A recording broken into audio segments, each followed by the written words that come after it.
Hey gang, Nicole Grevelis here from Efficient Working Bodies in San Diego, California. So I've tried to do this about 1,000 times already, but I think today's going to be the one. My camera, my new filming studio, amazing. Never thought that was going to be. But what we're going to go over today is the Turkish Get-Up. I find everybody rolls their eyes on the Turkish Get-Up.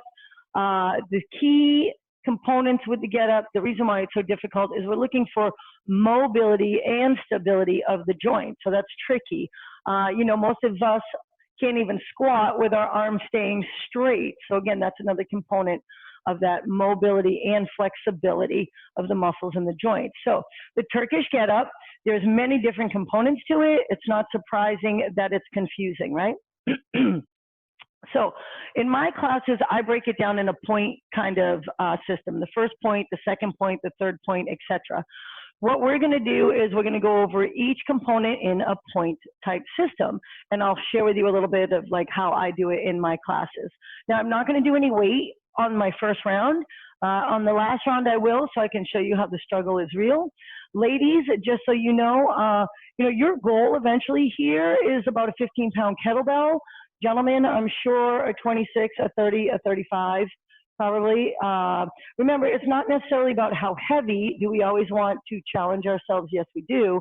But we want that control factor first all the time. So again, I'm going to get down on the floor now, and we're going to start going over that Turkish Get-Up. Now, there are also many different ways to do the Turkish Get-Up. I'm going to show you what I believe to be the basic Turkish Get-Up. Maybe even one of the most difficult ones. So what we're going to do, we're going to come down here. My straight leg on the floor is also going to be the same side as my straight arm on the floor. The bent knee, that's going to be the side that has the arm up. Now, whether I use a weight or not, I'm going to purposely get that fist. I'm going to make that fist with intention because that's going to refer strength all the way down my arm into my shoulder cap. So it's going to recruit more so the rotator cuff muscle grouping, right? It just sends signals. So in my laying position, my straight arm, my straight leg, my lifted arm, my bent knee, I'm going to exhale as I go to come up onto that forearm, right? So when I come up onto that forearm, I'm going to be practicing the first point of the Turkish Get-Up. Now, please notice, I'm literally coming over as if I was doing a knee-elbow contraction. I don't want to go straight up. You may, but that's a different move right now. So I'm going to come up onto that first point of the Turkish Get-Up. Then I'm going to go up into that second point. You'll also notice when I'm serious about it, my gaze stays up at this hand. I want to make sure that this kettlebell, this weight, whatever I'm using, or no weight, is stable to the ceiling. There's that stability factor. My lower shoulder pulled back, sternum pushed up a little bit. So in my classes, we'll sometimes just do, okay, gang, we're just going to do the first 2 points of the Turkish Get-Up. And that's what we'll do. We'll just practice here. 1, 2, 1, 2, 1, 2, 1, 2. Adding on the third point, the point that I find people start to have the most difficulty with. It's a very big hip bridge. I'm going to drive through the heels of these feet, especially my back foot, this arm that's on the floor, posterior side. I'm going to exhale. I'm going to drive my hips up as high as I can get them. So this is where people have problems because their hips are tight. So we've got to get the hips up high, and then that straight leg in front is going to come back, slide through, and then the knee is down on the floor.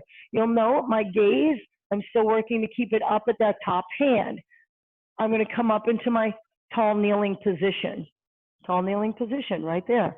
And then from here, I'm going to come up into my standing position. 6 points total. From here, I'm going to back it up. I still have my arm pointing straight up to the sky.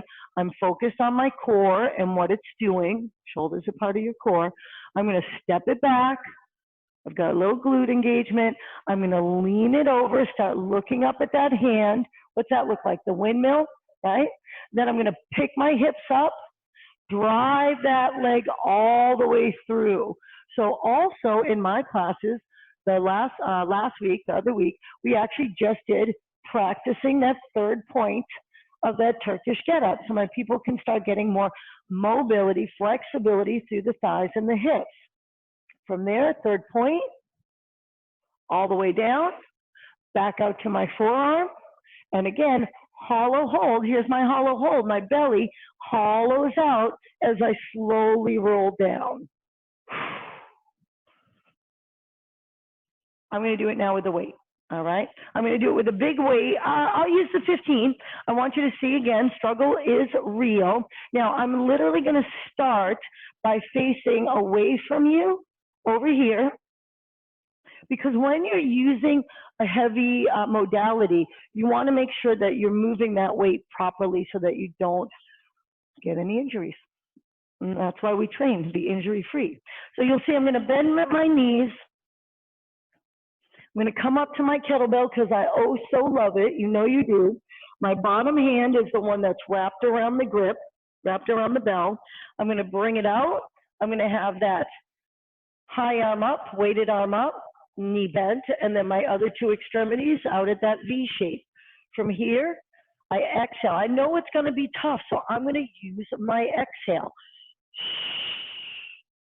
1, 2, up for my 3, sending it through for my 4. I'm going to come up to 5, standing on 6. Core, core, core, shoulders, right? Spinal muscles. I'm going to take that leg back. 1, I'm going to lean over, my windmill, right? 2, I'm going to drive my hips up, send the leg through for 3, sit my butt down for 4. Take my forearm out for 5 and roll it on down for 6. When I'm done, hand goes on the weight, both knees bend, and I do it again. And that's my break there. Now I'm going to do it again. I'm going to do a couple. Reps in a row, so you can do it with me. And I think I'll go at this angle here in hopes that you can see me well. All right. So I've got that weight. Remember, I love you, kettlebell. I'm going to come down, almost like snuggle up with you. Right. From here, belly buttons in. I'm ready. As if this was a 20, 25-pound kettlebell, I've got to really set my mind and my body. I bring it up, bent knee, lifted arm, floor extremities. Exhale up for 1. I come up for 2. I'm going to drive those hips up 3 and send that leg through for 4. Up tall for 5. Standing for 6. Same leg goes back. I get my windmill. I get my hip bridge. I drop it down, forearm down, hollow down. I'll do it again. 1, forearm, 2, straight arm, 3, hips, 4, send it through, 5, tall kneeling, 6.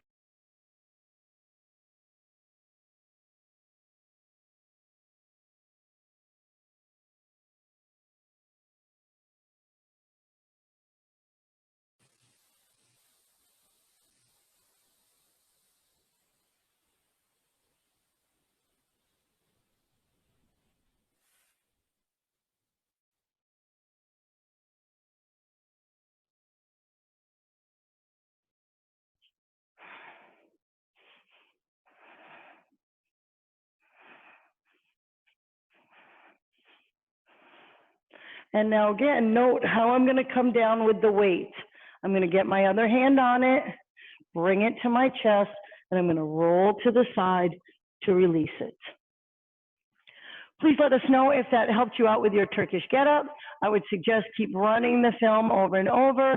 Use that count system. It helped me a lot. 1, 2, 3. The numbers just coincide with the position, and in my subconscious, it's there and I can pull it out. Again, Nicole Grevelis, Efficient Working Bodies, San Diego, California, and we appreciate you. Thank you so much. Hope you're well.